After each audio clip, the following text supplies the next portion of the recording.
আজিৰ ভ্লগটোত প্ৰথমে ধুনীয়া চিনেৰি এটা দেখাই লৈছোঁ। আচলতে এইখিনি বস্তু অৰ্ডাৰ কৰিছিলোঁ এপাৰ্টমেণ্টটো চাফা কৰিবৰ বাবে। এলকহল ৱাইপ হয়। তাৰপিছত আহি পালেহি মোৰ এটা পাৰ্চেল ঘৰতে দি গ'ল।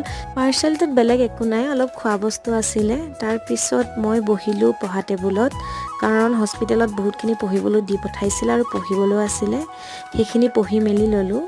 আৰু পঢ়ি থাকোঁতে ইমান কিবা বেলেগ বস্তু এটা খাব মন গ'ল। কি খাওঁকৈ ফ্ৰিজত গৈ চালোঁ যে এটা পেপচি আছিলে। এইটো অলপ চাইনিজ ভাৰ্চন হয়, পেপচি হয় কিন্তু মানে দেখিছে ন কিবা ড্ৰাগন অঁকা আছে।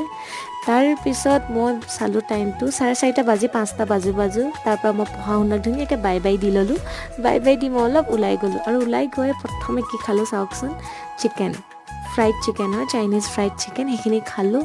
বতৰটো খুব ধুনীয়া হৈ আছিলে, বাহিৰত অলপ ঘূৰিলোঁ। তাৰপিছত ওচৰৰে এটা লেক আছিলে, তাত গৈ ভাবিলোঁ ছানছেটটো অলপ চোৱা যাওক। ইমান ধুনীয়া ছানছেট চাওকচোন, লগতে ইমান ক্ৰুজো ৰখি আছে আৰু লগতে এইখনো। আৰু